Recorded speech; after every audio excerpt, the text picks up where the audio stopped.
નમસ્કાર, હું છું પ્રિયંકા. તમે જોઈ રહ્યા છો સિટી કવરેજ ન્યૂઝ. આજના મુખ્ય સમાચાર. જૂનાગઢના ભેસાણની આર્ટ્સ કોલેજના પ્રોફેસરની શિક્ષણ જગતને લાંછન લગાવે તેવી વોટ્સએપ ચેટ વાયરલ થતા આ મામલો સામે આવ્યો છે. જોકે હજી સુધી એફઆઈઆર દાખલ નથી થઈ, પરંતુ મામલો સામે આવતા શિક્ષણ જગતમાં ખળભળાટ મચી ગયો છે.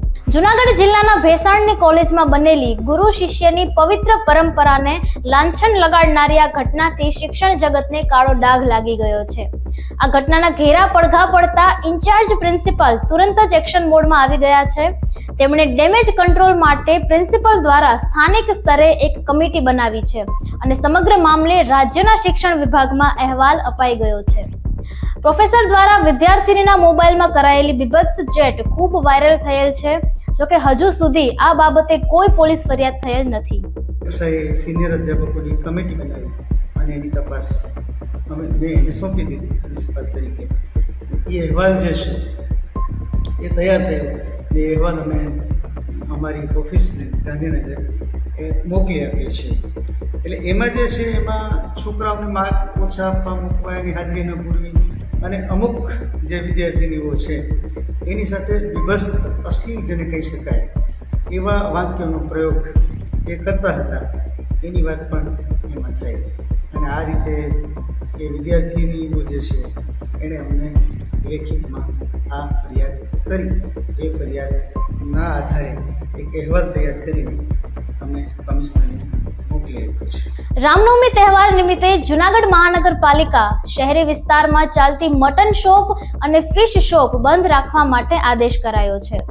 આગામી રામનવમી તહેવાર અંતર્ગત જૂનાગઢ શહેરમાં આવેલી નોનવેજની દુકાનો, mutton market, fish market, meet shop, poultry shop, fish shop તેમજ લારી ગલ્લાઓ તારીખ 6 એપ્રિલ રવિવારના રોજ બંધ રાખવા માટે કમિશનર દ્વારા હુકમ કરવામાં આવેલ છે.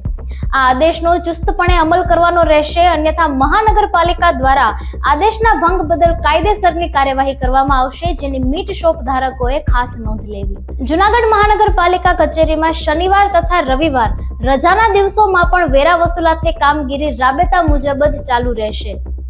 જૂનાગઢ શહેરના મિલકત ધારકો મિલકતોની બાકી રહેતો ટેક્સ ભરપાઈ કરવામાં ન આવીએ આગામી નાણાકીય વર્ષ 2025 અને 26ના એપ્રિલ માસથી બિલની પાછલી રકમ ઉપર વ્યાજ લાગુ થશે, જેથી બિનજરૂરી વ્યાજની રકમ ભરવી ન પડે અને બાકીની ટેક્સની રકમ સમયસર ચૂકવાય તેમજ મુદ્દત દરમિયાન ભરપાઈ થઈ શકે તે હેતુથી તારીખ 22 માર્ચ શનિવાર તથા 23 માર્ચ રવિવાર અને તારીખ 30 માર્ચ રવિવારના રોજ પણ ઘરવેરા શાખાની વસૂલાતની કામગીરી રાબેતા મુજબ મહાનગરપાલિકા કચેરી તથા તમામ ઝોનલ ઓફિસ ખાતે ચાલુ રાખવામાં આવેલ છે. બેંક હડતાલ મોકૂફ રાખવામાં આવી છે. હાલ 5 ડે વીક અને ભરતી સહિતના પ્રશ્નો વહેલી તકે ઉકેલવા માટે ખાતરી મળી છે. જ્યારે 5 ડે વીક સહિતના અણઉકેલ પ્રશ્નોનું નિરાકરણ લાવવા સરકાર પર દબાણ સર્જવા કર્મચારી યુનિયનોએ 24 અને 25 માર્ચે 2 દિવસથી બેંક હડતાલનું આપેલું એલાન મુલતવી રાખી દીધું છે. પડતર પ્રશ્નોએ ઝડપથી નિર્ણય કરવા સરકાર તથા બેંક મેનેજમેન્ટ તરફથી ખાતરી અપાતા આ હડતાલને હાલ મોકૂફ રાખવામાં આવી છે.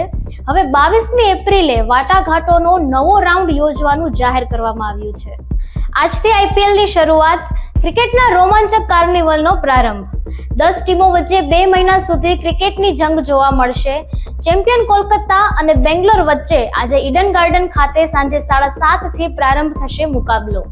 18મી આઈપીએલમાં ઝાકળને કારણે બોલ બદલવાના નવા નિયમ, સેલીવાનો પ્રયોગ અને કેટલાક નવોદિત સુકાનીઓનું પણ આકર્ષણ જોવા મળશે. વિશ્વની સૌથી ઝાકમઝાળ ધરાવતી T20 ક્રિકેટ લીગ એટલે કે ઇન્ડિયન પ્રીમિયર લીગ IPLની T20 ક્રિકેટ ટુર્નામેન્ટનો આજે ઈડન ગાર્ડન ખાતે પ્રારંભ થશે અને આ સાથે જ લગભગ 2 મહિના માટે સમગ્ર દેશના ક્રિકેટ પ્રેમીઓ IPLના જવરમાં જકડાઈ જશે. આ વખતે પણ IPLમાં અગાઉ જેવી જ રનની આતશબાજી અને વિકેટોનો વણઝાર જોવા મળે તેવી અપેક્ષાઓ છે. આજે 2024ની champion team Kolkata Knight Riders અને હજી પણ ટાઇટલથી વંચિત એવી રોયલ ચેલેન્જર્સ બેંગ્લોર વચ્ચે પ્રારંભિક મુકાબલો થશે. પતંજલિની ઐતિહાસિક સિદ્ધિ. કિડનીની દવા રેનોગ્રીટના સંશોધન પત્રને મળી મોટી માન્યતા. સ્વામી રામદેવની પ્રેરણા અને પતંજલિના વૈજ્ઞાનિકો દ્વારા પુરાવા આધારિત આયુર્વેદિક દવા સંશોધનથી વિકસાવવામાં આવેલી કિડનીની દવા રેનોગ્રીટ પરના સંશોધનને વિશ્વ વિખ્યાત પ્રકાશક એવા નેચર પોર્ટફોલિયોના સંશોધન જર્નલ સાયન્ટિફિક રિપોર્ટ્સમાં વર્ષ 2024ના ટોચના 100 સંશોધનોમાં સામેલ કરવામાં આવ્યું છે. સાયન્ટિફિક રિપોર્ટ્સનો ઇમ્પેક્ટ ફેક્ટર 3.8 છે અને તે વિશ્વનું 5મું સૌથી વધુ ટાંકવામાં આવતું જર્નલ છે. પતંજલિ દ્વારા ઉત્પાદિત આયુર્વેદિક દવા રેનોગ્રીટ એ એલોપેથિક કેન્સરની દવા સિસ્પ્લેટિન દ્વારા નુકસાન પામેલી કિડનીને જ નહીં પરંતુ કિડનીના કોષો પર થતા ઓક્સિડેટિવ તણાવને પણ મટાડે છે.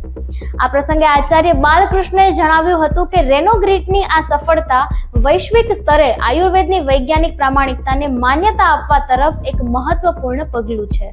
હવે 40 વર્ષ ધરાવતા ઉમેદવારો પણ પ્રાથમિક સ્કૂલોમાં ખેલ સહાયક બની શકશે.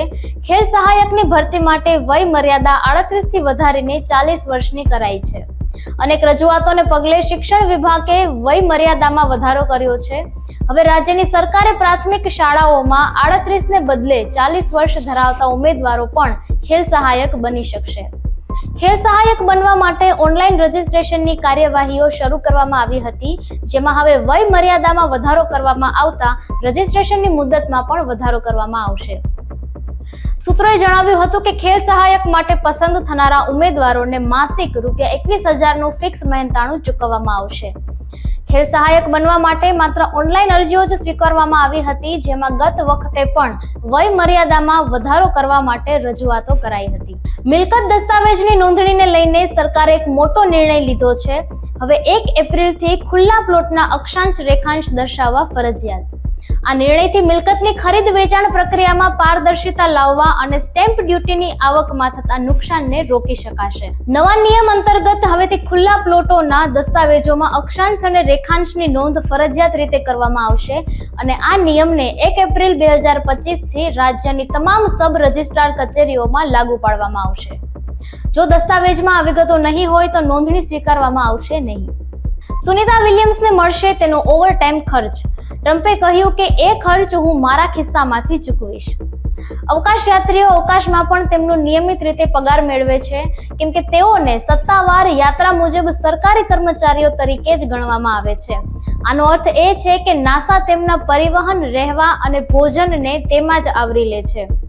યુએસના પ્રમુખ ડોનાલ્ડ ટ્રમ્પે શુક્રવારે જાહેરાત કરી હતી કે તેઓ નાસાના અવકાશ યાત્રી સુનિતા વિલિયમ્સ અને બુચ વિલ્મોરને અવકાશમાં તેમના લાંબા સમય સુધી રોકાણ માટે તેમના અંગત પૈસામાંથી ઓવરટાઈમ ચૂકવશે. સિટી કવરેજ ન્યૂઝના ડેઇલી અપડેટ માટે અમારી ચેનલને લાઇક કરો, શેર કરો અને સબસ્ક્રાઇબ કરો. આવતીકાલે મળીશું ફરી નવા સમાચારો સાથે. City coverage news Junagadh.